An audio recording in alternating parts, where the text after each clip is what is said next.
Okay, so it says the stream is live. That's what it's telling me. It's green, so hopefully that's a great sign. I've been working at this for, what, almost 2 hours now. First of all, I just want to say thank you so much for your patience. If you are still online and watching, then thank you so much, because I really didn't expect the internet to act like this. I still don't know what it was, but yeah, anyway, I'm just excited you're here, and so hopefully we can still go through everything that I had planned and learn a lot about this week's insights, and then we can look at beginner's tarot and how to approach that. Ashley, nice. Glad to see that you made it. So yeah, I don't know how the audio is. I don't know how I'm pretty sure everything checks out. So if someone can just confirm for me that that's all in order, that would be great. So I'm going to go through, I'm going to wait a second just for that, and I'm going to go through the plan for today and let people settle in here. So yeah, if you are just tuning in, again, I just want to say thank you so much, because it really has been such a hassle trying to sort out all the things that came up just now. But I switched computers, I switched Ethernet cables, got everything set up, so we should be good for the rest of the stream. And yeah, if someone can just confirm that that's all in order, that would be great. So today's plan is to talk about the week's insight. So I've been thinking about all the different ways that I could approach setting up, sharing the weekly insights and posting those on the blog. And what I planned out was, yeah, could someone just confirm that the stream is up? What I planned was to share by posting a blog, and by posting this blog twice a month. So one part for the early month and one part for the later month. Or the later part of the month. Sorry, my brain is all over the place now. So I just posted the blog for August, for early August, and what we're going to do today for the first part is go through the insights that are available for the first part of August. So I've linked it below in the description of the astroscopes. So that's what I'm talking about here, is the astroscopes. And these are in some ways like horoscopes, but they're not based on any actual planetary bodies. So that's one thing that really distinguishes them. They're based on an oracle, and the oracle is actually this oracle, which I made myself. So yeah, can we, I'm going to type it out just to make sure.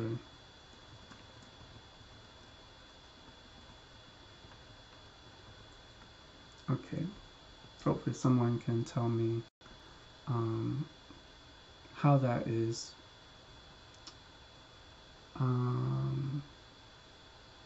Okay, so yeah, the plan is we're just going to start with the first part of the video being like 15 to 20 minutes talking through all of the different signs, all of the different insights that come up in the astroscopes for the early part of August.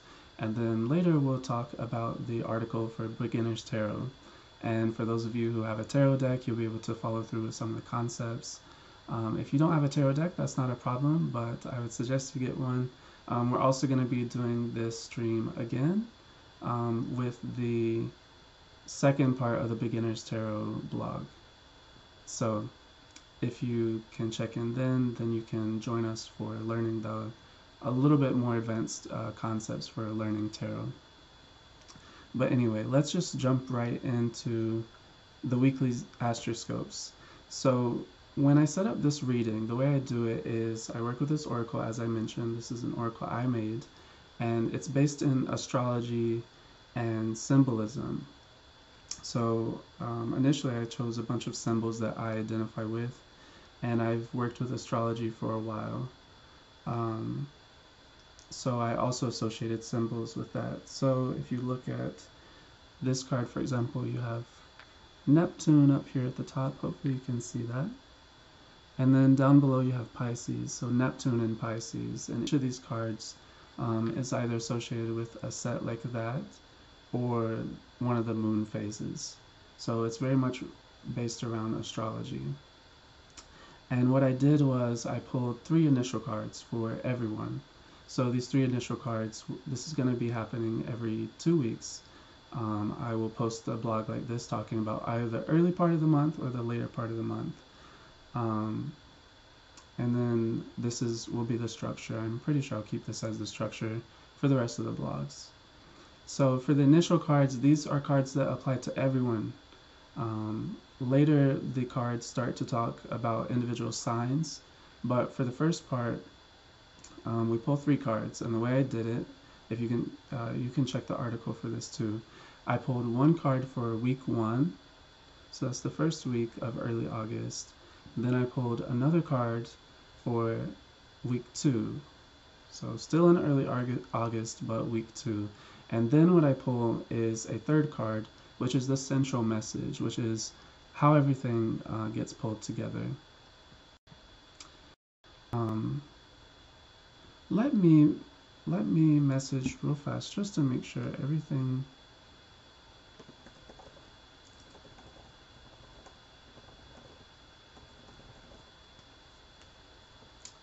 Yeah, I really just want to make sure that this stream is going. We've had so much trouble today getting everything in order.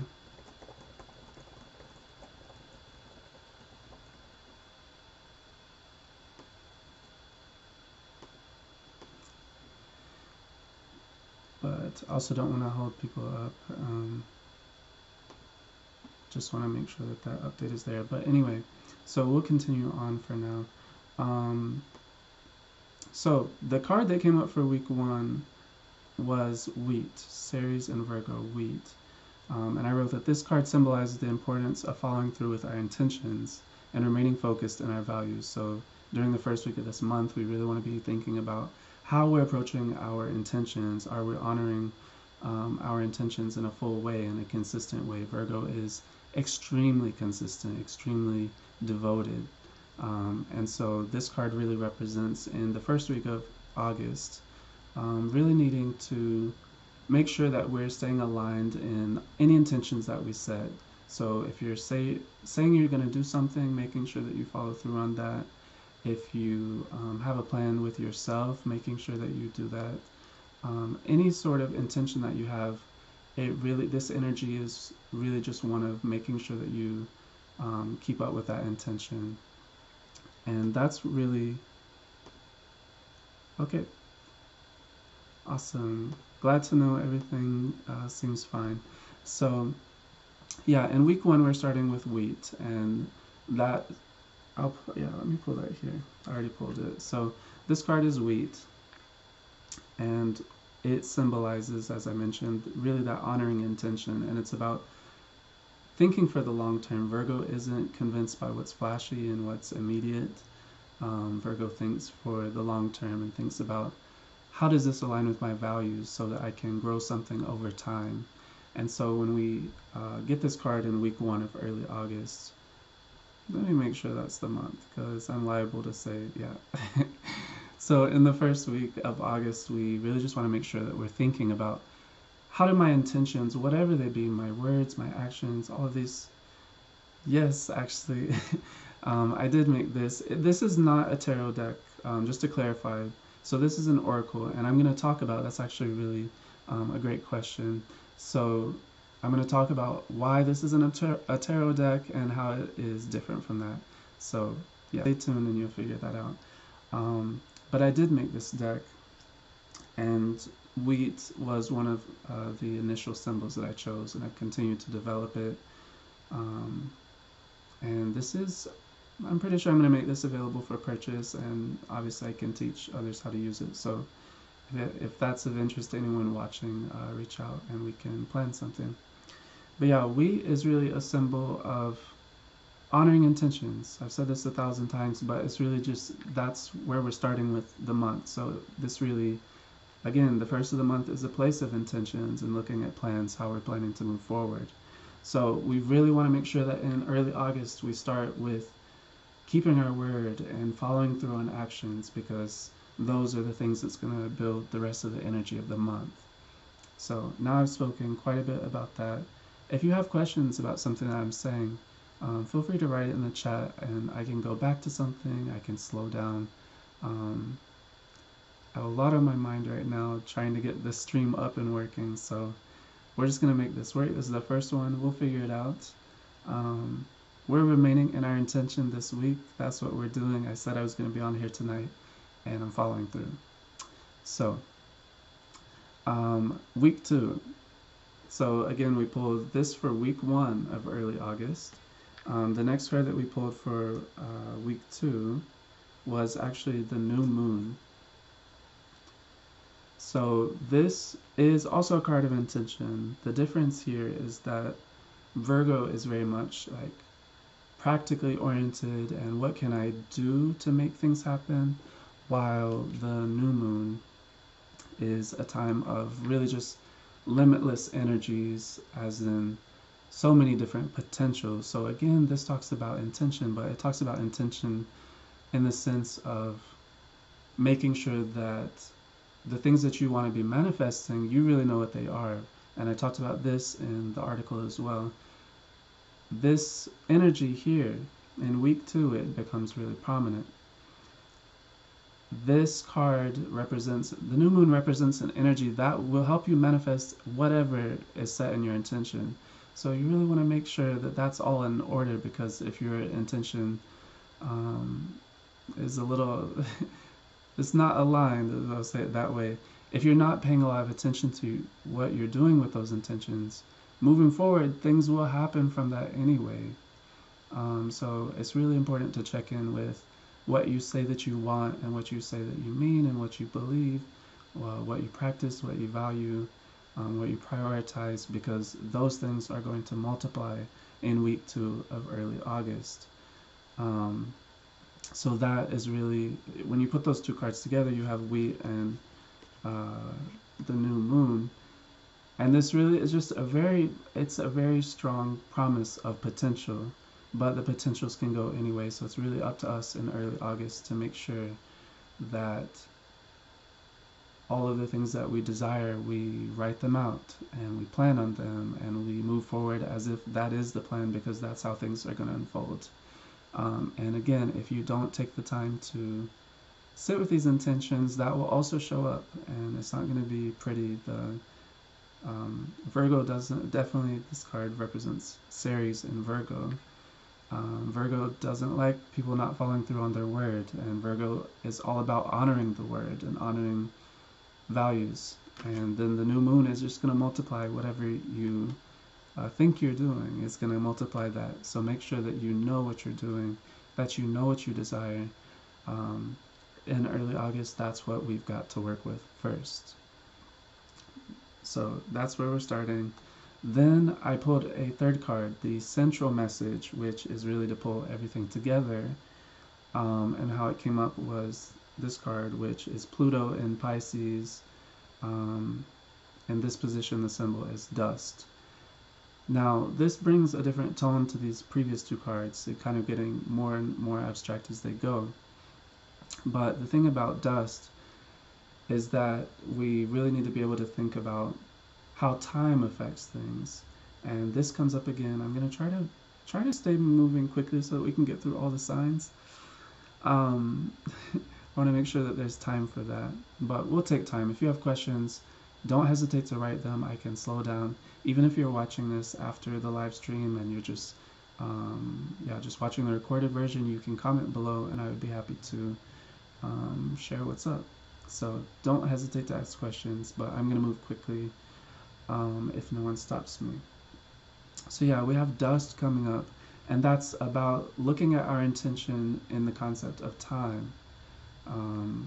So the other part of this symbol, when it's inverted, it's one way. When it's natural, it's another way. And the other symbol for this is sand. So sand and dust, and both talk about time. They talk about how we measure time and how we look at things across time. So really, when we pull all these three cards together, and again, this is all in the article, which is also linked in the description. So you can check it out, or you can listen right now. I just want to make multiple formats available, and I want people to be able to ask questions. Yeah, this card here, when it matches with these, it really starts to talk about keeping your intentions in line, because some of the things that you're seeing right now are very temporary. Some of the things that you're experiencing right now are very temporary. And it's about asking what lasts, what remains through time, and what is just right now. So to look at this on a practical level, you may have someone show up in your life right now, and they may seem like, wow, this person really excites me. This is something that I'm really ready to engage, and this is what I've wanted, this is what I've dreamed about. And the question here is, does it align with your intentions? Does it align with your values? So asking that of the relationship. And these are very extra energies. Virgo is extremely extra, will show up on a first date and be like, I need you to sign these forms to make sure that you understand the terms. That's how I am too. So when these three cards come together, it's really about making sure that you check in with every part of the intention. Make sure, ask about people's intentions, ask about your own intentions, because some things are going to shift across time. Very soon things are going to shift. That's the central message here with dust. Things are going to shift, and when they shift, you don't want to build a foundation on sand to have it just dissolve away. And that's what we're looking at. If we move forward without thinking through the process, thinking through what we're feeling, thinking through how we're moving forward with our actions, then we're definitely building a foundation on sand, on dust, and it's going to pass with time. So that's what's in the astroscopes for the early part of August. And what that means, what does that mean that's in the cards? What it means is these cards are showing up to tell you about opportunities. They're telling you about what questions you might want to ask. It's sort of like a weather forecast. You can, you might say, well, my plan is to just jump into something if it feels right.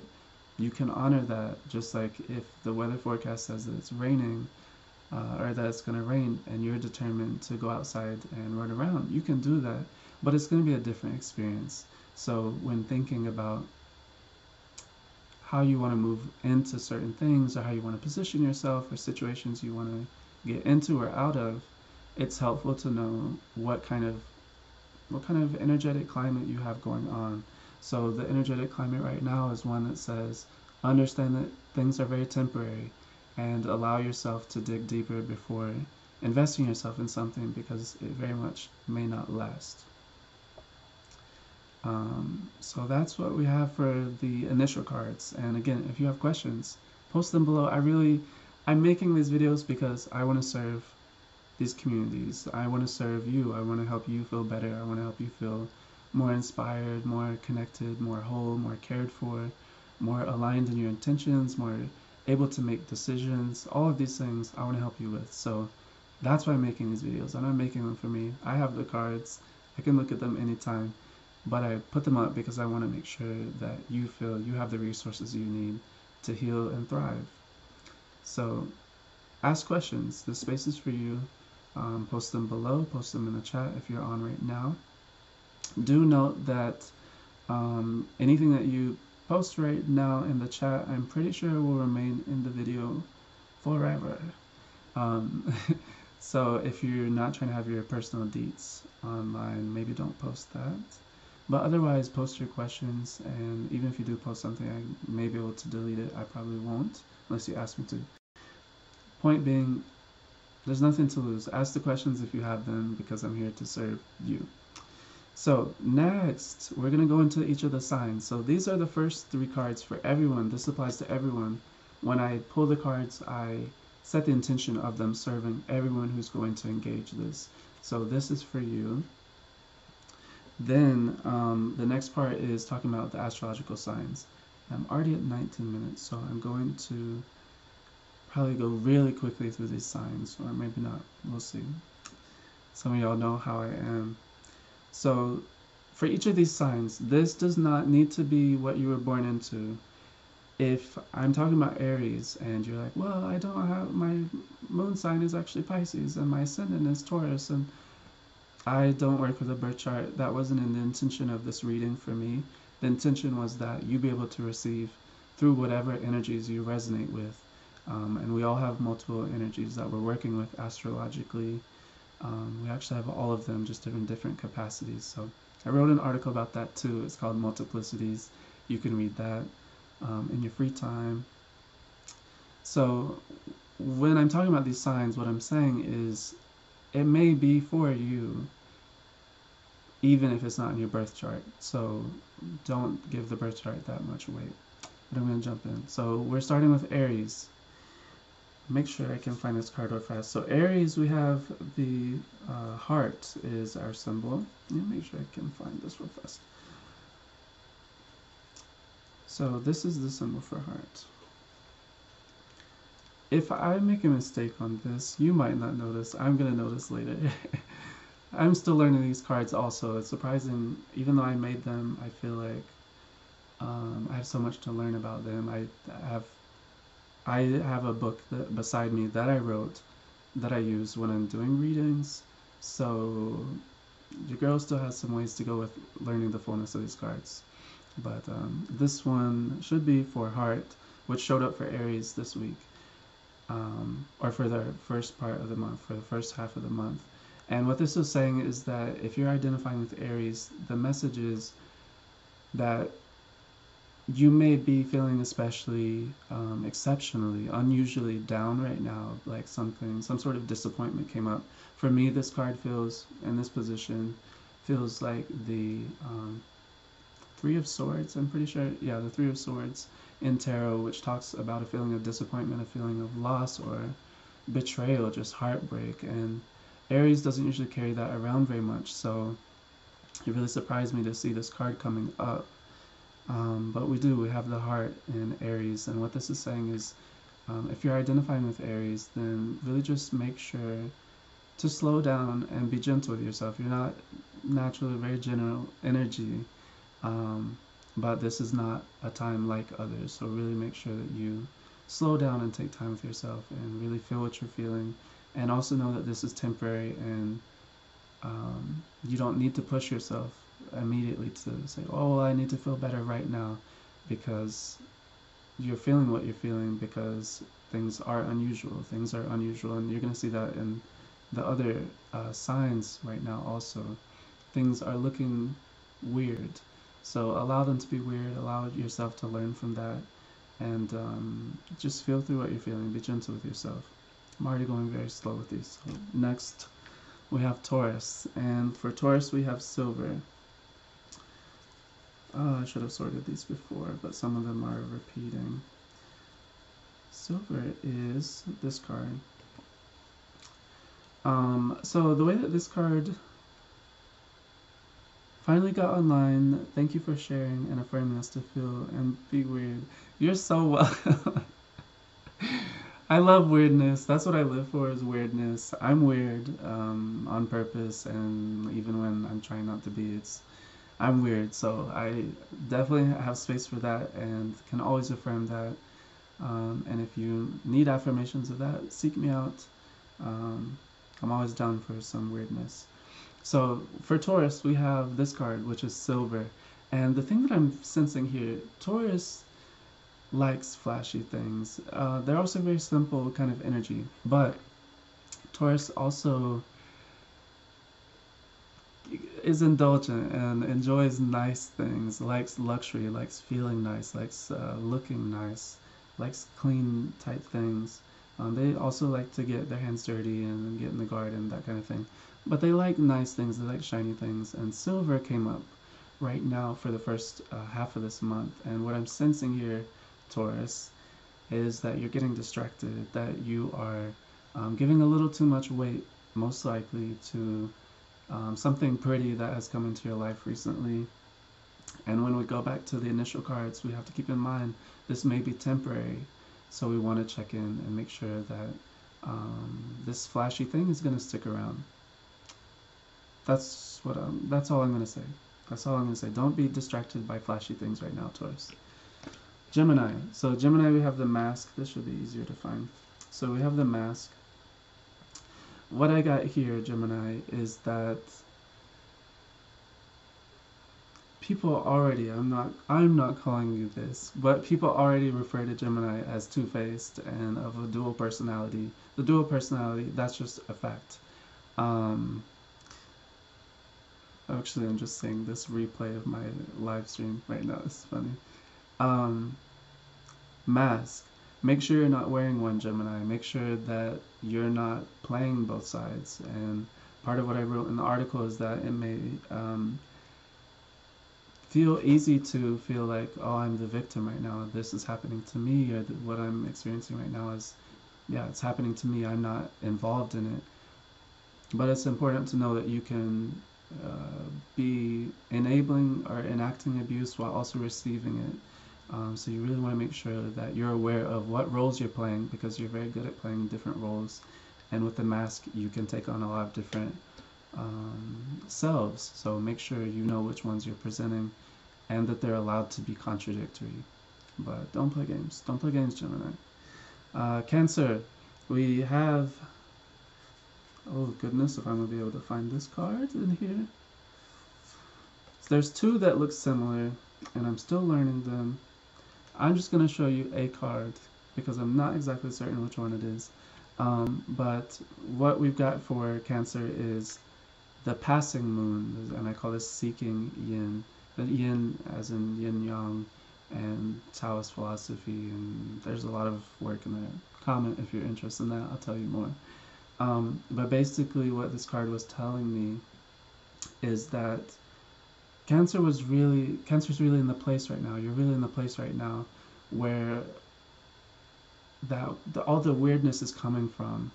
A lot of others are getting confused right now because they're trying to sort through things logically. They're trying to force their way through with being very aggressive about it. Like, this is weird. I don't like it. I'm not working with it. And there's something about how you, Cancer, have really paused to take in the process and to be with what you feel and to make sure things are tidy before moving on. That's what showed up in the reading for you this time. And so what I'm saying is that maybe others can really learn from where you are in your process, and I would just remind you to trust yourself because you really do have things in order right now. I don't know that this is the card, but the spirit of the card is here. So it really does look similar to another one. So Leo, cloth. This one is not confusing. So this was similar to Gemini's, and what I got here is that it's really important to make sure you, Leo, are also not... Where did this card go? I have to shuffle through again. Leo, just to make sure that you also are not playing games right now, that you're not playing both sides, or... Where can I not find this card? Here it is, here it is, here it is. Cloth, cloth. So, Leo, what I wrote first was accountability, because this is, I mean, look at this card. That's, I don't know, Taurus resonated with you. Yeah, the thing is, we literally all have all of the signs. They're archetypes of personality. There's deep psychology in them. It's a deep tradition, and we all have all of the signs, but they're in different proportions. They're activated at different times. They have different needs. It's very complex, and that's why I wrote the Multiplicities article. Excuse me. Getting some hiccups or burps or something. Yeah, so we all have all of the signs. So really, we can just learn to acknowledge which ones we most resonate with and which ones we might want to grow into, which ones might serve us, that kind of thing. So I do really encourage others to explore their needs and maybe respond to that astrologically, to say, hey, I really have had this need and I want to develop this part of myself, so how can I do that? Well, actually Virgo can teach you how to do that, or Aries really exemplifies that. I'm doing a lot of that work right now, and I'll be writing about it soon. Yeah, good stuff, good stuff. So here we have the cloth for Leo, and I wrote accountability because it really, this is a card of trying to like wipe away your tracks to make sure you're not followed. So this looks to me a lot like you, Leo, are trying to hide something, and you may not even be aware of it. It might just it might just be a habit that you've inherited. This card also points to it being related to people you've kept around you. So making sure that you're aware of who's in your circle, because not everybody is contributing really great decision-making skills. That's what this card is saying to me. And most of all, Leo, you will have to be accountable for the choices you're making. Eventually, it's gonna get tracked back to you. So and you probably want to claim that's right. You want to claim like, this is me. That's a very Leo thing in the first place. To say, this is my choice. This is how I do things. This is why I did this. This is important to me. It just feels like you're robbing yourself of a lot of opportunities right now by trying to keep things low key. They're going to come out anyway, so I really would just encourage you to show up and allow it to be seen. And if that sounds like a read, I'm sorry. Just let there be accountability, and everything else is going to sort itself out. That's what the reading is saying to me. Next, we have Virgo. Again, we actually have the same card as in our initial set. So we actually had this card come up, but it came up in verse. So what I'm getting, I always have to make sure, what I'm getting there for Virgo is that Virgo is really like not understanding the process of how this current energy is working right now. Especially in week 2, Virgo, you might experience some real weirdness that you're going to try to logic through. It's not going to work right now. This is not the energy of the moment. The energy of the moment is really encouraging you to be able to feel more, to trust more, and you won't be able to fake your way through it. You won't be able to make up or like demonstrate that you're feeling. You actually have to feel. You're going to have to do that work. If you're trying to have the things that you want right now, those intentions are going to manifest through doing something very different. If you've got Cancerian folks around you, if you've got Piscean folks around you, look to them. They understand right now what it means to work with this energy, and trying to push your way through with reason is really just not going to serve you. You do that, you do a great job at that, but it's not going to serve you right now. So that was for Virgo. Libra, trying to move quickly. We're at 32 minutes. I want to make sure we have time to talk about tarot, because that's I'm thrilled about that. Libra, we have the Sword. Now, this card is already associated with Libra. Inherently, you can see on this card it has Mercury and Libra. Hopefully you can see that. Mercury and Libra. And really what this card usually talks about is decision-making skills. I'm going to read this just to jog my memory real fast on... Yeah, so basically what I got was, it came up inverse this time, showing up, instead of the scales, it was showing up as the sword. And what I got here is that there's just been a few errors in judgment lately. This happens, and it should happen when things are weird, when there's mixed information. But the point, Libra, is that there have been some things that you've made misinformed decisions. It's not even poor decisions, it's just misinformed, like you've missed information. And it's really not that drastic. It's not so much drama about it. Just go back, check recent decisions you've made, and be able to check in with those. That's really important for the first part of August for you, Libra. Make sure that you check in with recent decisions you made, because something was missed. It's not checking out completely, but you do have the opportunity right now to get it in order before it does become something.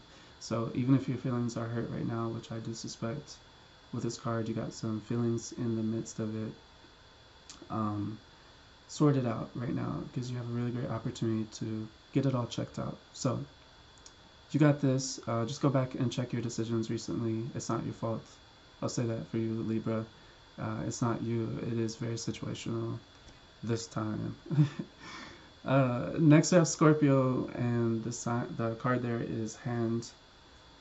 What card even is that? I barely remember this card sometimes. The thing is, I'm learning them every single time I get them out to do a reading. It's so funny because I literally crafted them This is the third iteration. I've been working on these for like three to 5 years. And still, when I sit down to read with them, I really need to take time. They're very different from tarot, and I'm going to talk about structurally why they're different from tarot, but also just in the way that they communicate. They're just different from tarot. I'm looking for the hand. Make sure I can find that. That's the shadow. Let me just check this real fast again. Is this the hand? I think this is, yeah, this is the hand. So what I had coming up here for Scorpio was that, so usually this card is thread, and it's a Virgo card. It talks about making connections and having connections, having resources by being able to tie things together. It's showing up inverse here, and that really spoke to me as Scorpio right now. You have all kinds of, you have ties to all kinds of things. You have so many potentials in front of you. You have so many opportunities, and it may feel overwhelming not knowing exactly which ones to choose. It might feel overwhelming to, as I wrote in the article, just to even have this many legitimate options, but sincerely, these are things that you can choose right now. Then this applies for the whole first half of August. You have options, so the things that you want, you're getting to be able to choose right now, and I'm pretty sure you love doing that. So make sure that you just check things out like you always do. Just investigate and choose which options you want. You kind of have the easiest time right now out of everybody, it looks like. So I'm going to move on. Sagittarius, we have the river. This kind of feels like what Libra had come up. And again, I'm moving quickly, but if you have questions, just comment right now, or comment if you're watching this after the live stream. Sagittarius, we have river, and it should be this way. So, aren't these pretty? I really enjoyed this latest iteration of reworking the designer. Really am enjoying it. So, what I got from River here is kind of like Libra. There has been some errors in judgment, mostly situational for you, Sagittarius, and you kind of got carried off to a place where you didn't intend to be, or maybe you thought you intended to be there, but it's really not a place you're trying to stay long term. It's really not serving you. So this card is saying that to check where you got swept off. You may not be aware, you're going to become aware. I'm feeling that by the half part of the month for sure, you're going to see like some things are not checking out. And thank you so much. So soft, so pretty. Yeah, I feel like they're almost boring, and that's very much my aesthetic. I love things that are so simple and minimalistic, and like even with this card, it's simple, it's very clean, it's very simple, and when you put them all together in a reading, it's really beautifully soft. It's not overwhelming like some of the other things that I've read with are. I'm going to show you tarot in a second and different designs there, and some of them are really overwhelming, especially in a large reading. So yeah, I enjoy the softness and the prettiness and how simple and boring. I love boring and just minimalistic. But anyway, for Sagittarius, you got swept off somewhere, and you're going to become aware of it if you're not already. So go back and see where you misstep, had a misstep. And again, with the same with Libra, it's really more situational. Things are very weird right now. I don't know who that is. I think literally a bubble came out of nowhere. I have no idea. I'm gonna act like that's normal. Yeah, but just things are weird right now. Things are really weird. It's not all making sense. Don't ask it to make sense. And where you have gotten off track, just go back, check it out, and figure out where you actually intend to be, and get your intentions aligned. That's the thing. Capricorn, we have stone. This one was an interesting and very different card to show up this time. So we have here, this is Saturn and Taurus, but it's for Capricorn right now. So this is the energy showing up for Capricorn, and it's stone. And what it represents is that what you would think of for stone. It's about stability. It's about really remaining steadfast. So kind of the energy I got was like Capricorn is practically, you're practically got everything in order. What you're doing right now as far as how you're making decisions is working. Even if it doesn't look like it probably doesn't look like it because things are just weird. It's hard to measure things. But when I'm seeing that in this card, things are working. The question I have is if it's working long term for you. So this is kind of like outside of the scope of this reading. But Capricorn, I really would question in what ways being that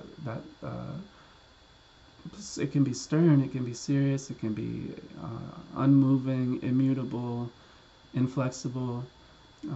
Hopefully none of these words are too harsh for you. You tend to like it very direct anyway. But yeah, it may not be serving you outside of this moment. So while it's working right now, I would really question if that's how you want to continue moving forward with things, because I don't think that's going to serve you long time or long term. So I think there's a need for some softness, a need for some flexibility.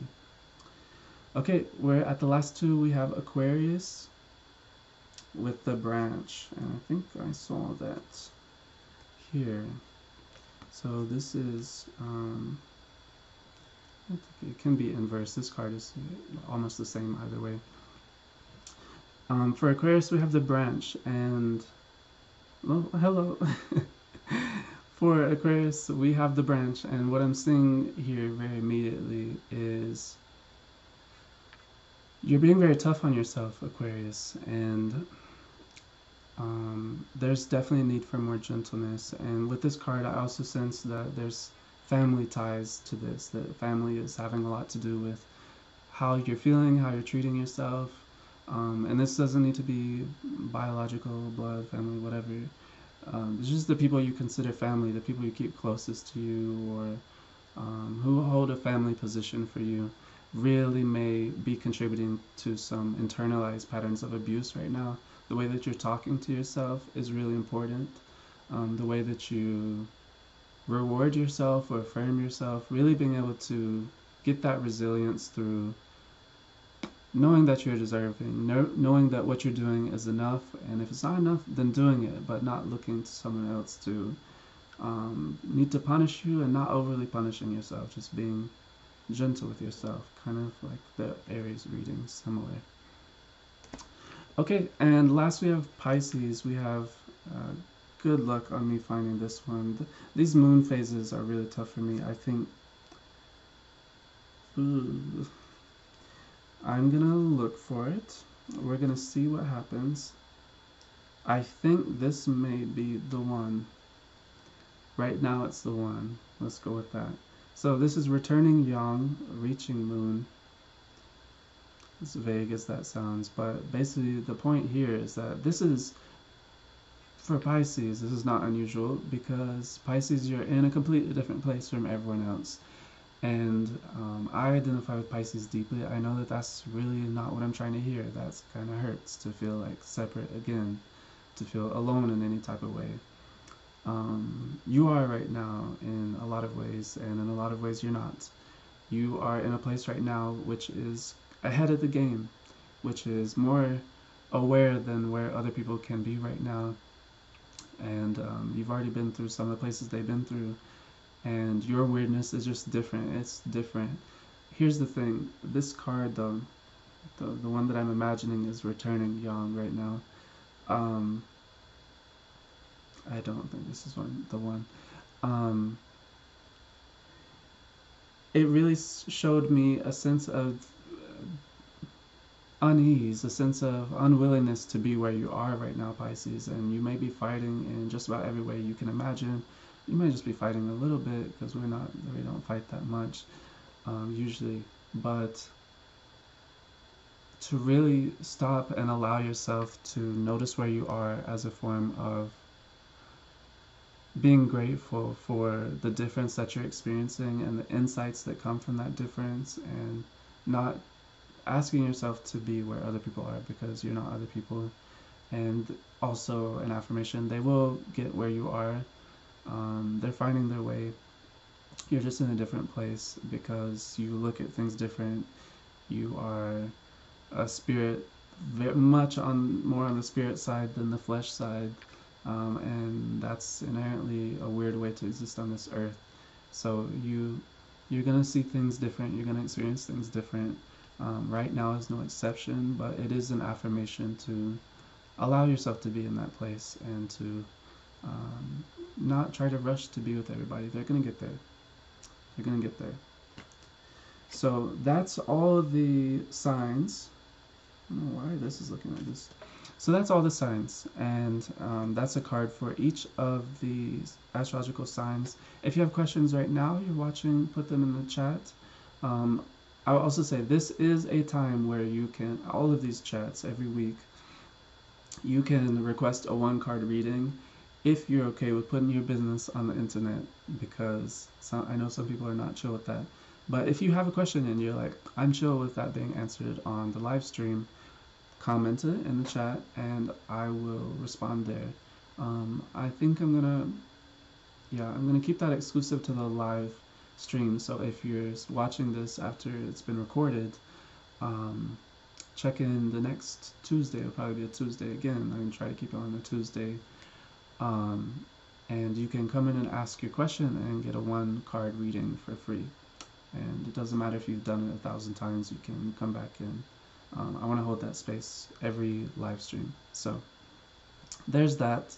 And those are the astroscopes for the first part of August. So you should have more of an idea now of what kinds of things to be aware of, to be mindful of, to be asking about as you're moving forward. If you're trying to get something to work out, a central problem right now that you're going to be seeing, or a challenge, and a challenge to other people also, if you're looking at difficulties in their life, it's going to have to do with that intention. It's going to have to do with, largely with how we're working with the potential and how much we define the potential. And right now, with the first 3 cards, we really need to be defining that potential. We need to make sure that what we're asking for is very clear, because it's going to show up in that way. So that's for early August. We will have another set of astroscopes come for the last part of August. And next week we'll also talk about these same astroscopes again, shorter. We'll talk about how they're evolving and how we can keep practicing them, how we can keep working with them. So that's that. And now I'm going to take a drink of water and we're going to get started on the tarot side of things. So if you have not pulled it up so far, I'm assuming if you're on this, you're watching via the internet. If you're on a computer, that's the only way it could be, I guess. If you're on a computer, go ahead and pull up the article. So it's in the description. It should be there under Beginner's Tarot Part 1. So go ahead and pull that up. And I have it pulled up here on my other computer, the one that didn't want to work today that much. And that's what we're going to talk about. Let me just take a drink of water real fast. Also, thank you for everybody who showed up today, even though it was literally like 2 hours late because of the internet. Ooh.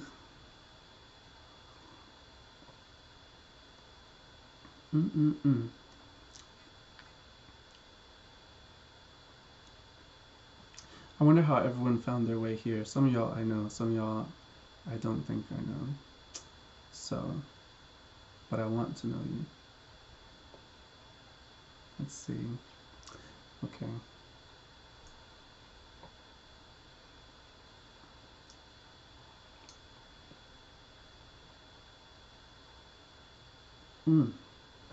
This water is so great right now. I've been thirsty. I've been working hard all day. Okay, let's do it. Let's do it. So, what we're going to talk about now, we just talked about astroscopes. We're going to talk about Beginner's Tarot, because that's where I started, largely. I actually started with astrology. But the first active practice I took on, the first serious study of an esoteric art that I took on was tarot. And it was the first time that I started working with other people. I tell this story in the article, but I'm going to tell it here anyway because it's fun to tell stories. When I first got my tarot deck, it wasn't the one that I use now. It was a demon thing deck, and I had picked it up at old Barnes & Noble in the spiritual section. And the reason I picked it up is because I had been having for a few months, I was like, I feel like called to start looking at this tarot thing, whatever tarot is. And so one day I picked it up. One day I just went by and I was like, I'm gonna get a deck. And when I looked at them, here's the thing. Here's the gag is they didn't have the deck that I wanted. They didn't have any deck that I found that interesting. So I just picked one up. That was a mistake. That was a mistake. Tarot is so intentional and there's so much energy involved. It was just a big mess. But anyway, I bought this demon thing deck and I took it home. I got in my bed and I was like, oh, I'm ready to explore. Honestly, it scared the shit out of me. I was like so over it. I felt uncomfortable reading it by myself. I was definitely like, I can't be reading this in front of other people because I'm already afraid. Fear is not a thing for me very often. I don't honor it. I don't even experience it that often. Honestly, I'm afraid of some things, but the point is, it scared the shit out of me, and I didn't feel connected to it in any way. It felt very weird. It felt very foreign. It felt very like mystical and not in a way I could relate to. So I needed to take that back. And what I did was, if you look at some of you probably have already read the article, but the deck that I use now is called the Shadowscapes Tarot. I'm gonna just pull it up here. So let's pull up half. So this is the Shadowscapes Tarot. And this is my baby. This is the deck that I got after that first experience. We'll just call it an experience. I researched this deck online. After I had that experience, I went online and I looked, I saw, well, if I were going to choose a deck, what would I want it to be like? What kind of price am I willing to pay for a tarot deck? I'm going to leave this upside down. So this is the deck that I've read with since that time. Since I picked it up, I've continued to read this. I've read this deck for probably hundreds of people now, and I love it. I really love it. It's very long-winded like me. It says that it's going to just talk about astroscopes for 30 minutes, and then it takes up 45. So we vibe is what I'm saying, and it's really just such a gorgeous deck. But basically, I'm going to tell you this about tarot. Everybody, when they start thinking about tarot, they're like, oh, what if the death card shows up? Like, if death shows up, then I'm like, that's a bad thing. Don't worry about death. Death is, in this deck, or in tarot, it's a beautiful thing. The Tower is what to watch out for. If the Tower shows up, I don't care who's reading for you. You're going to have some real work to do. It's not going to be pretty unless you really change your whole plan, your whole path. So it's a thing to look out for. Just an insider thing. Death is not a worry. The Tower is a worry. But I started reading with the Shadowscapes Tarot, and I used that for so many readings. Like, basically all of my readings. I have a couple other decks I'm going to show you. But I started using that after I spent time to take the intention and choose a deck that really aligned with my spirit, something that I felt I resonated with, something I felt I could be passionate about and feel comfortable with, and just take everywhere. So that's how I first got into tarot, and after I was able to find a deck that I more resonated with, it was such a different experience. I started to feel like, wow, like, this is really teaching me a lot about myself. This is really helping me see parts of myself that I wasn't able to witness before. And then I started working with others for free at first. Now very not free.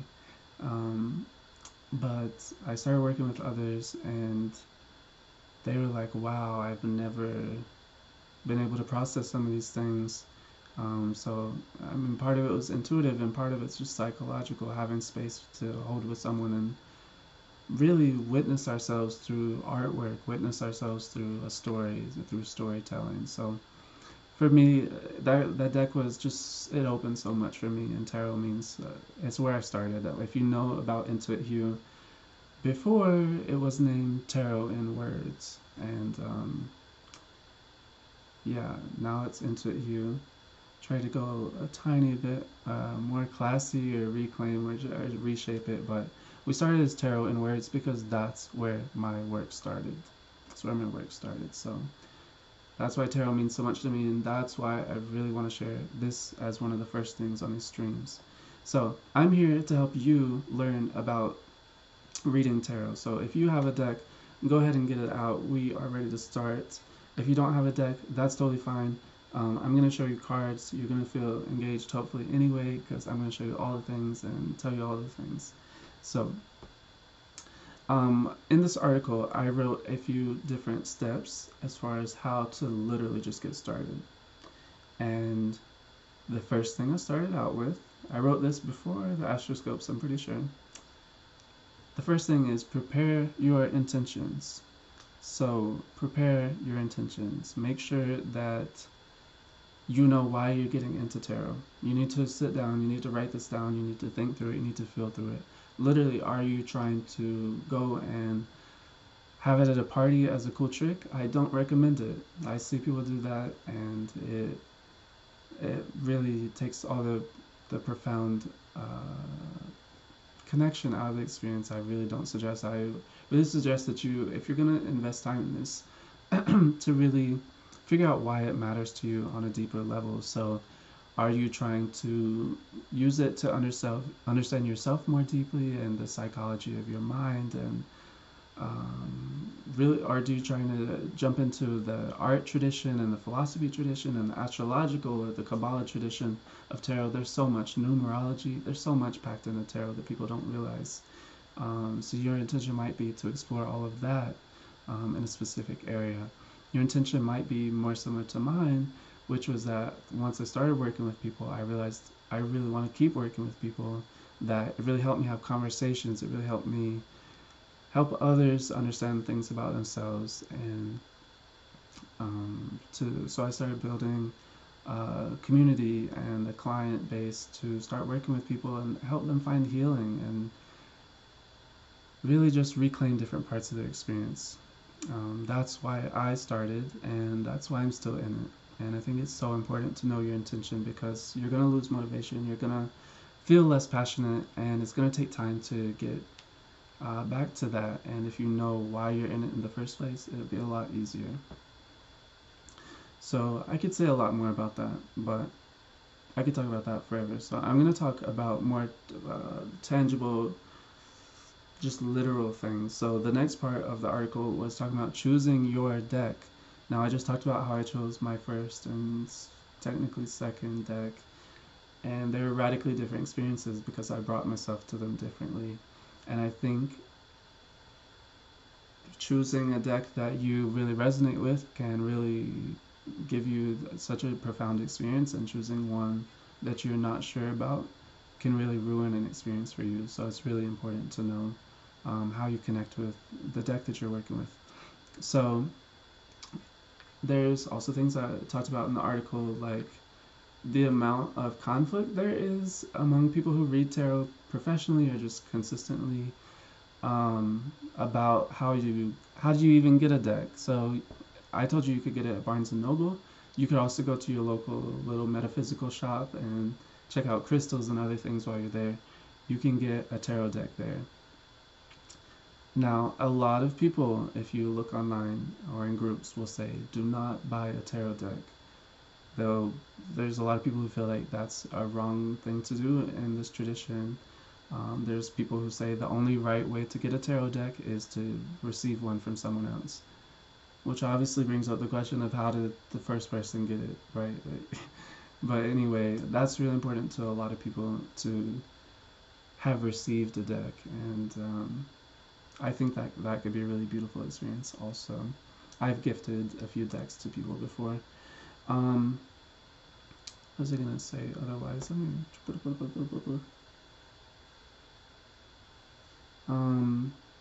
Oh yeah, what I was gonna say is other people will say that you should absolutely never ever exchange a deck, so you can't even receive one. Like when you get one, it's bound, like it stays with you, or you really need to do some like deep cleansing work to release it to another person.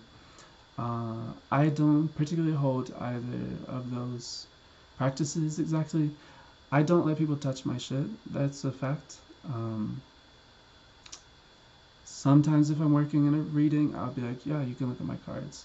Usually I'm like, I think I'll just, especially when I first started out, I felt like it was so difficult to keep the energy separate and know like what was I receiving through the cards and what was the other person introducing. So I started out by making sure that I was the only person touching the cards, and it really just helped me keep my connection.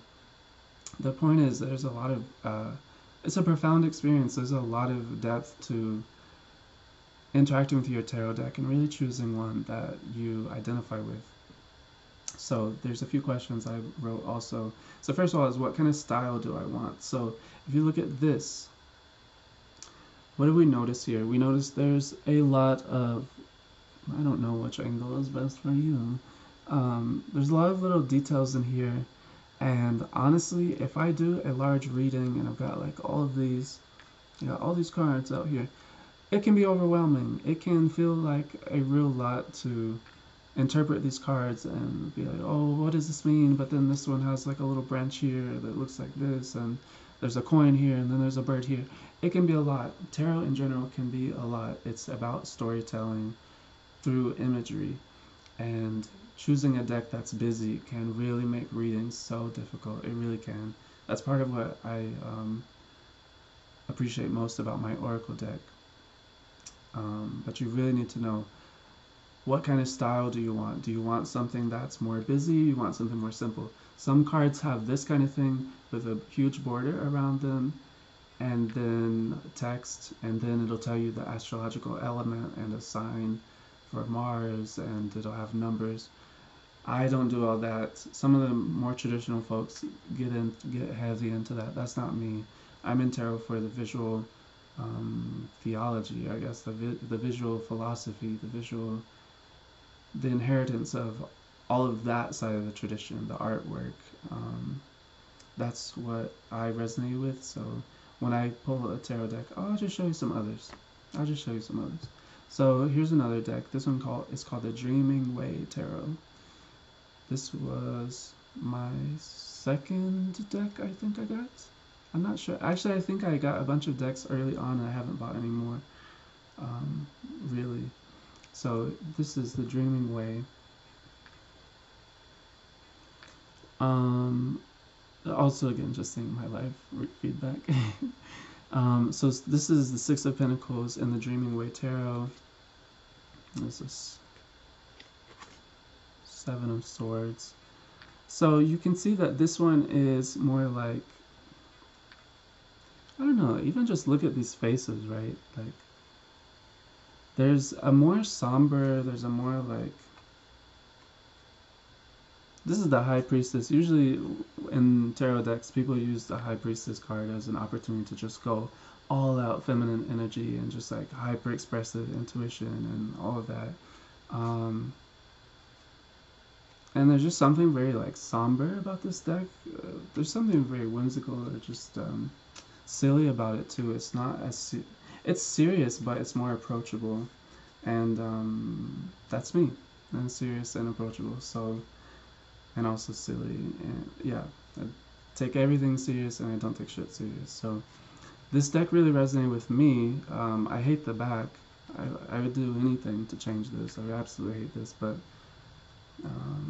you work with it sometimes. So that's another option of how something can look. Then I'm going to show you a very different from either of those deck. So take a look at this. This is the Three of Swords, and you can see this has more like an ink drawn kind of effect. and also something a little bit harsher, something a little bit, there's some colors in here, but it's very like, I don't know, it's like woodsy in a way, and it's dark, and that's what drew me to this deck. So when I choose a deck, I think about what do I resonate with as far as style, what do I most identify with, and what is going to be easy for me to look at continually, because I'm going to be looking at this shit all the time. So choosing something that I really feel like looking at for a long time. So just to show you some of those cards, you can see those are all pretty different, right? They're pretty different in their style. When you look at, I also put some images in the article, but if you look at these three, there's not a lot of similarity here in how they approach their artwork style.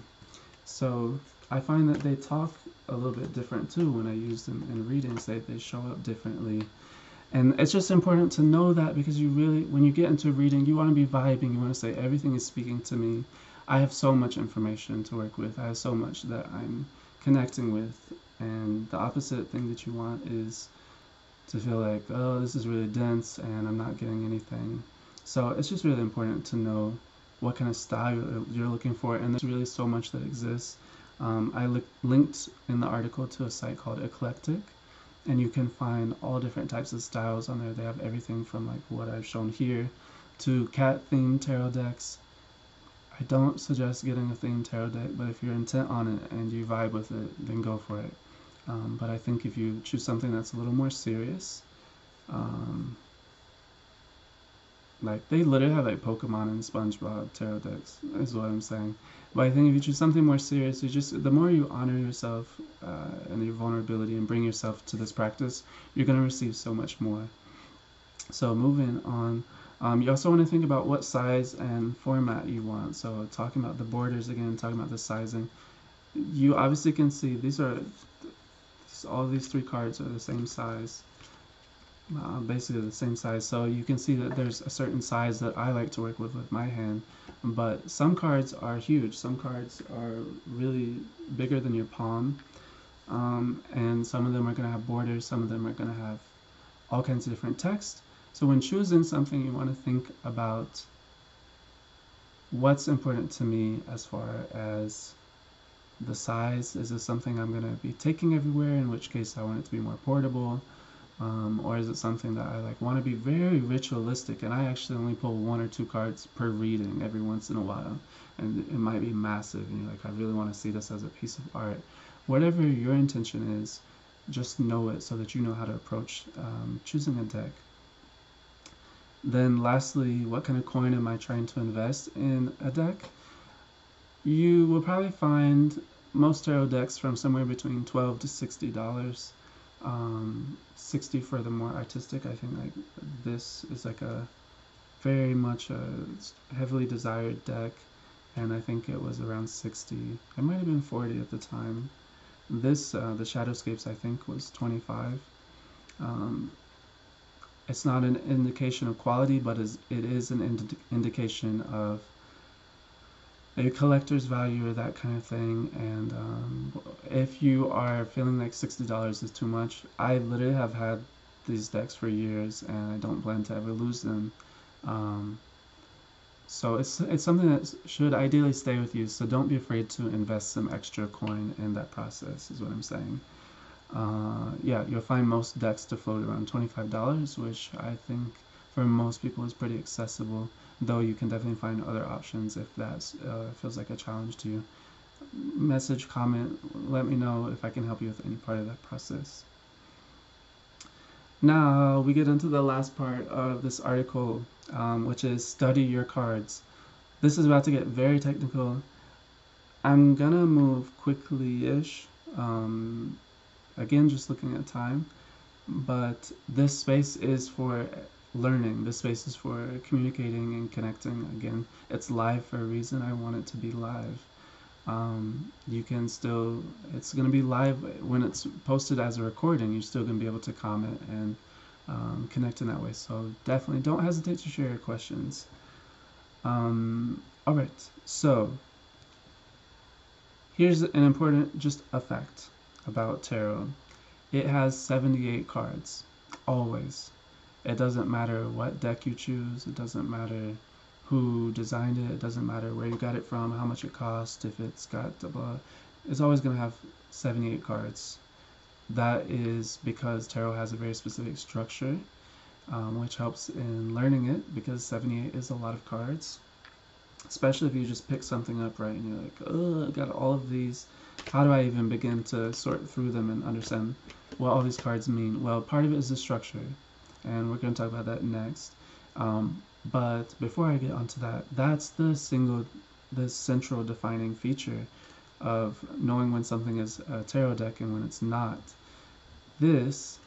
My deck, the one I designed, is not a tarot deck. It does not have 78 cards. It has 48 cards. I'm not going to tell you the numbers as to why it's 48. But the point is, it doesn't follow the same structure as tarot. And every deck that you find with tarot is going to be the same. So let's jump into how that happens. So it's broken into 3 parts. Every tarot deck is broken into 3 parts. Some people call it 2. I'm going to call it 3. First, you have the minor arcana. That's 40 cards. I'm just going to say numbers here. I'm going to go back to it, don't worry. Minor arcana is 40 cards. Then we have the court cards. There are 16 of those. And lastly, we have the major arcana, which is 22 cards. And if I have misspoken these numbers and that doesn't add up to 78, do some math until it does add up to 78. Now, I'm going to tell you about the structure. So the minor arcana, the court cards, and the major arcana. This is a 3-way divide. Some people consider the court cards part of the minor arcana. It's not my style. I don't, and you might understand why later, if you don't already. So the minor arcana is 40 cards. Immediately, you can define a few things about the minor arcana. So the first thing is it's sorted by element or suit.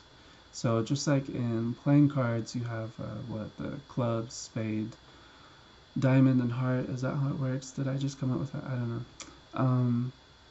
Tarot was designed around the same concepts as a playing card deck, and sometimes you see people actually reading tarot with a playing card deck. I'm not there. I don't know if I would choose to be there to learn that, but some people do it. Anyway, so the minor arcana comes with suits. It comes with elements. So you have cups. Yeah, I just said I'm going to include that. You have cups. So cups is about water, and you can see the kind of watery quality here, right? Let's see if I can find you another cups card, because I really want to be able to show the continuity of, and I keep finding court cards of cups. 1 second. So, okay, so this is another cups card. So this also has that watery element. Cups is associated with water. So that's one of the elements. Another one is fire. That is associated with wands. So this is the Nine of Wands. And that's a card about fire. There is Pentacles, which is about earth. Okay, and then last we have the Swords, which is about wind or air.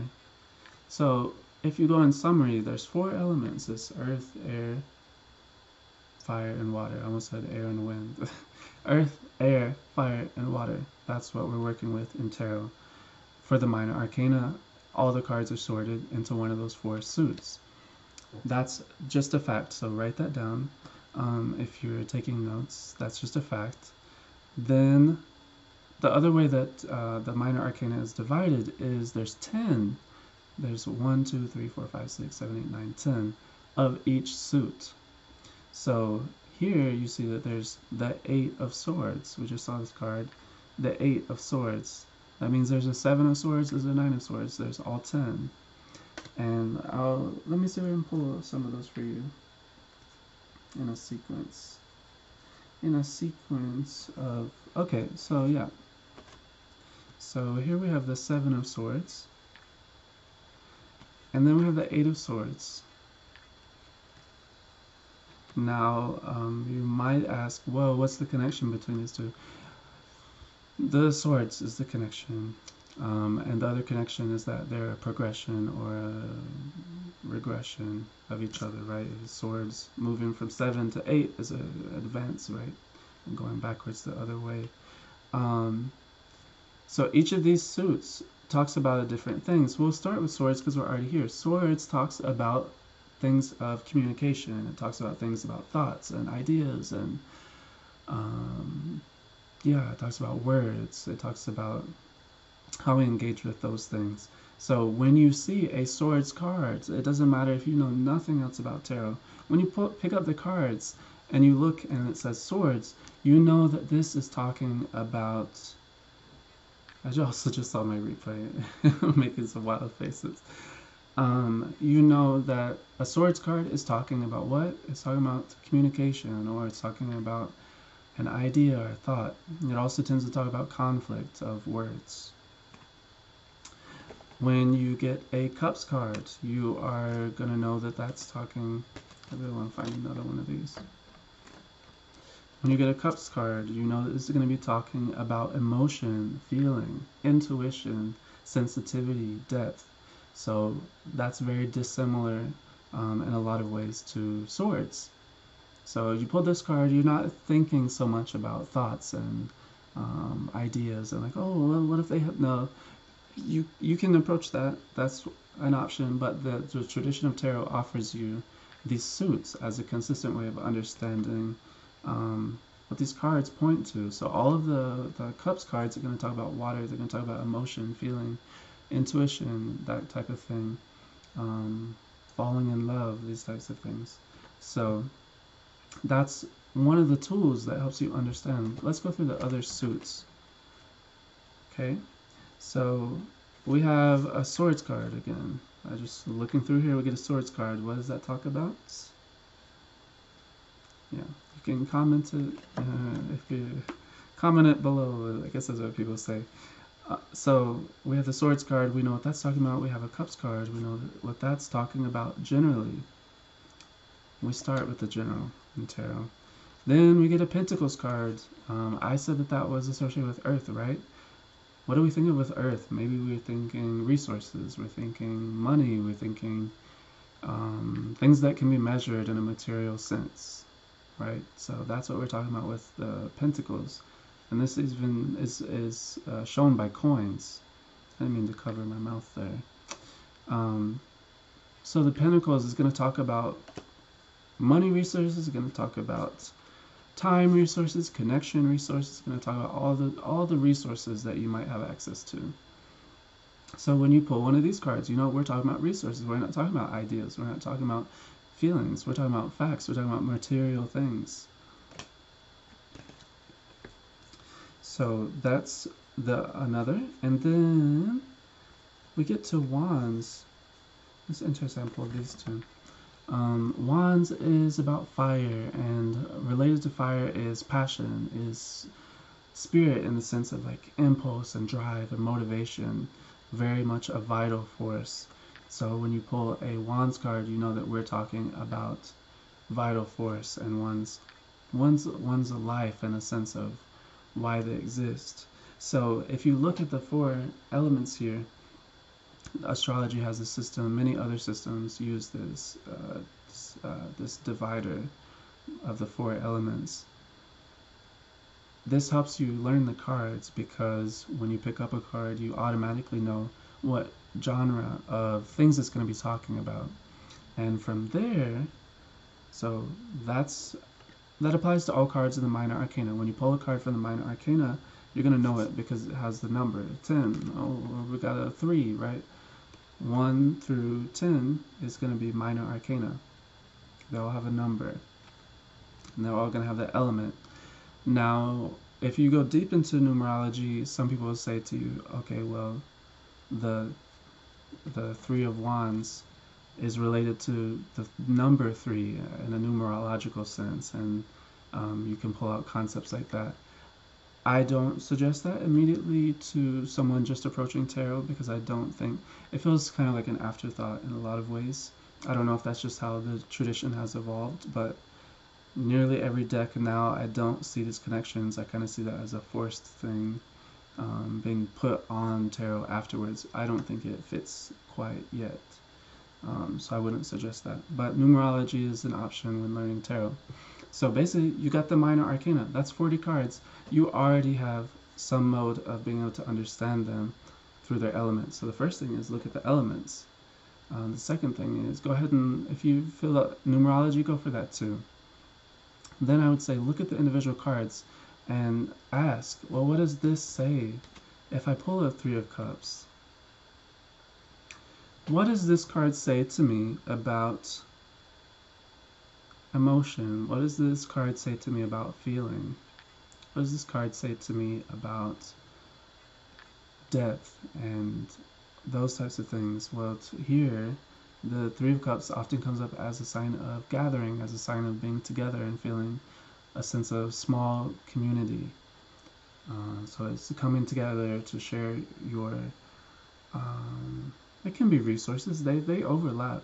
But most of all, this card is going to talk about sharing feeling and sharing in the togetherness and in a relationship. So that's what this card talks about. And each one of these has its own little story. So I'm going to see if I can find the same card across. Actually, I feel like that might be take a lot of time. So I'm going to suggest that you look at the article. It's in the description. If you want to see the same card across these three different decks, I gave an example in the article.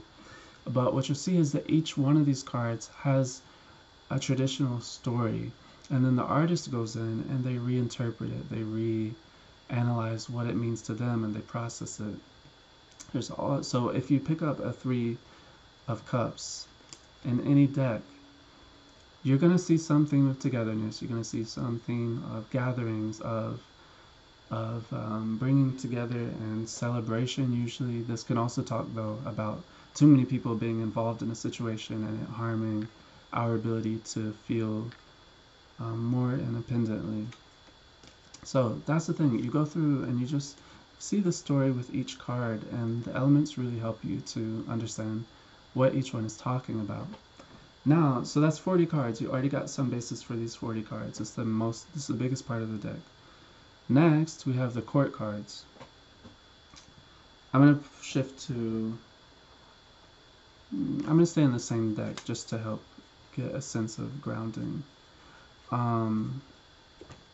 So the court cards are often described as the people. The people, if you hear that a lot among people who read tarot, you say, oh, these are the people cards. So you have, this is also organized, and I have this all written out in the article, so you can take notes, you can read the article and see it written out too.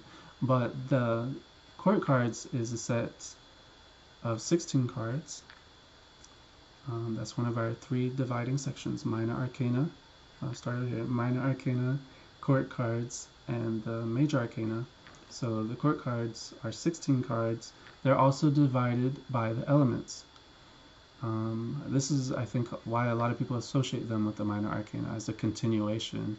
I just see them as something very different to me. They seem different. But they do share the elements. So if you look at this card, it's the Knight of Swords. What do you think this probably talks about?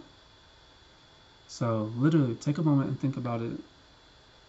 Yeah, I'm going to give you just a little bit of a pause. If you're watching the recorded, pause and think about it, because we already talked about swords. What does this card have to do with? Well, actually, when I see this card appear, I know that there is a message being sent. So messages definitely have to do with communication. They have to do with thoughts. They have to do with ideas. They can also do with conflict. When the Knight of Swords comes up, I imagine that some type of information is very quickly being sent to another place, that there's some sort of expedient end to it, right? So that's how that works. Elements still apply in the court cards. So in these 16 cards, they're divided by the 4 elements still. Now, they have a much clearer, to me, they have a much clearer structure. So for each of the 4 suits, each of the separate suits, there's 4 cards, right? 16 divided by 4 is 4. Let me slow that down. 16 total court cards divided by 4 elements leaves you with 4 cards of each element, right? so of each suit. So there's 4 cards of cups in the court cards. There's 4 cards of swords. So how do we start to understand those more? Well, I see it as the progression. There's a page. This is the tradition. I don't agree quite. It has a lot of problems, but there's the page. Then there's the knight, queen, and king. It's organized in that way, strata, I guess. And I would definitely, as I mentioned in the article, definitely queer the shit out of that because there's lots of problems with how that's organized. But basically, the way it's structured is the page is someone who's just beginning to explore a subject. They're just starting to gain some familiarity with the topic. So if it's the page of cups, that's an energy of someone who is beginning to understand the depth of emotions and feeling. If it's the page of wands, what do we know from before? Maybe that's someone who's starting to understand the depths of what it means to really feel alive and their spirit and motivation and force, that kind of thing. So it kind of becomes like you put the pieces together and it makes sense. And then you can continue to learn deeper things about them over time. Really be patient with yourself as you're learning. It's a lot to take in. Let's see if we can find another. So here we have the King of Swords. So we had the Knight of Swords, right? We talk about probably a message that's moving pretty quickly. The Knight being, oh, I didn't say this yet. So the page being someone who's just getting a familiarity with a subject or a skill or an area of life. The Knight shows someone who is usually taking an action. That's what I've always read in across decks. That's how it appears to me. So the Knight of Swords is taking action with communication, taking action with words, taking action with thought and ideas. And that's what this card is. So you can literally just plug them in when it comes to the court card until you start to know them more personally. So I think it's a really easy way to approach that.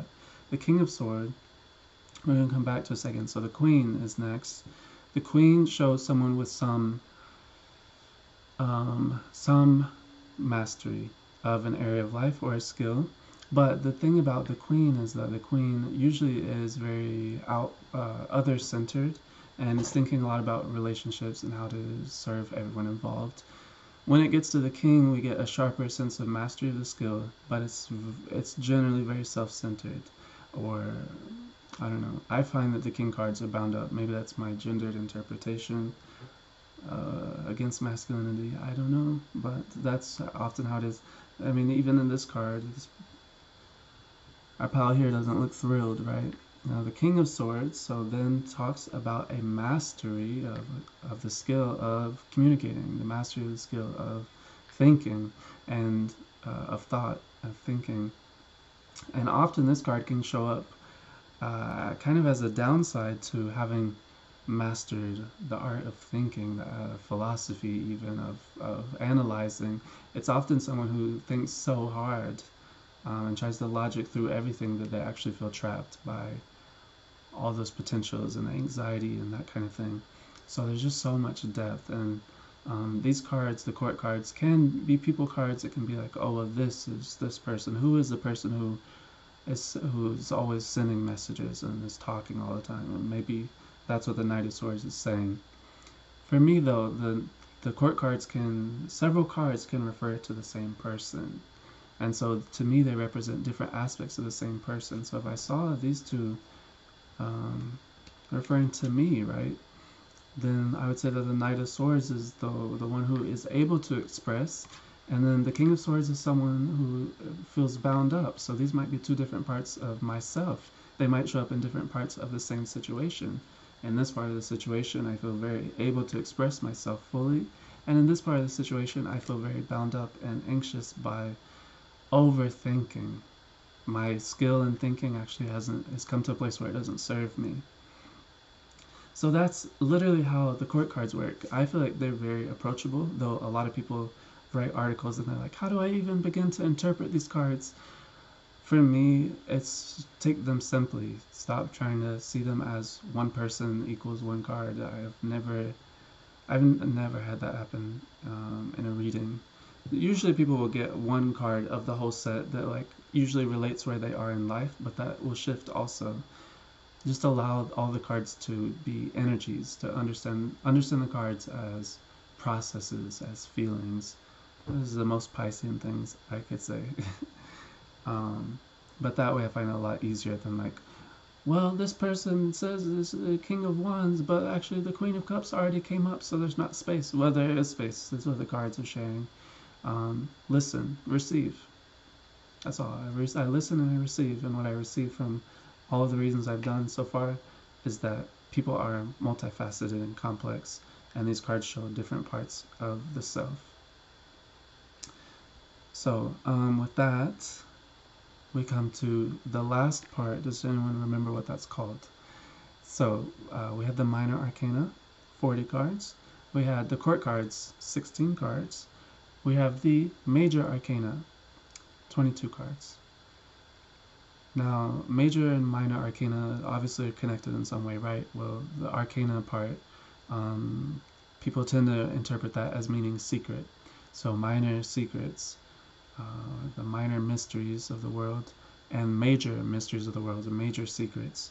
So the minor arcana tends to, we looked at some of these, right? The Three of Cups, there's a sense of gathering and getting together.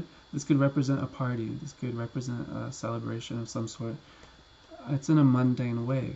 All of the minor arcana tend to talk about mundane situations, day-to-day things, and day-to-day processes.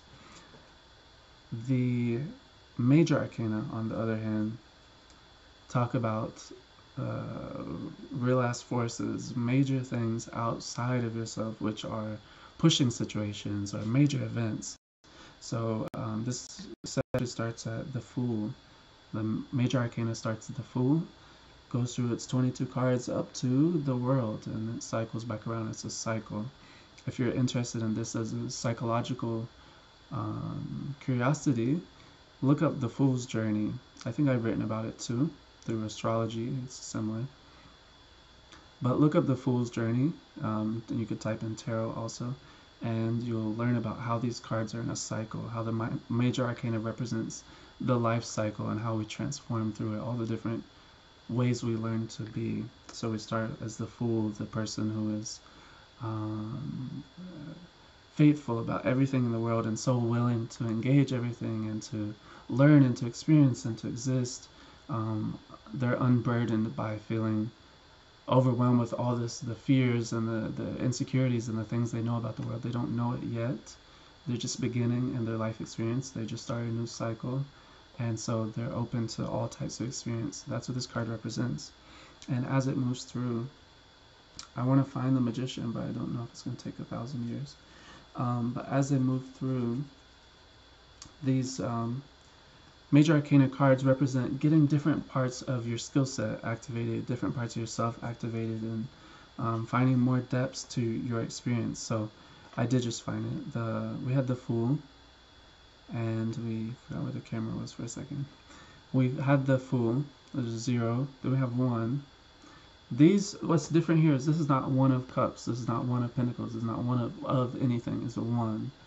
All the major arcana are going to have Roman numerals, 0 to 22 or 21. Should be 21, right? So the Magician is 1, and this is where the Fool moves from having just a total unawareness about the world and just an openness, into the Magician having a sense of skill, small skill, learning small skills, learning small ways to manipulate their reality and move things around.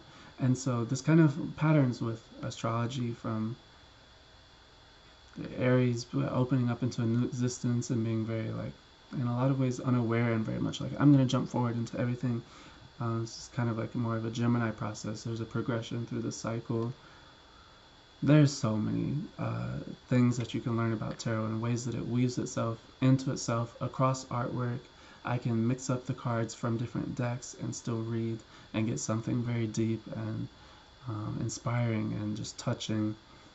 There's so much depth to the card. That's why I really am so excited to share this with y'all. But that's the major arcana. There's 22 of those cards. I'm not going to go through all of them because they need their own individual study. Every single card doesn't really have a exact structure, and you kind of just need to take the time to get to know them. So whether that's when you get your deck, sitting with it every day and just looking through them, seeing what you feel. That's what I did a lot when I started. Journaling about it. They say I have a question today, or I just pull a card every day and I journal about it, and I see what kind of things come up in the day that I can relate to that.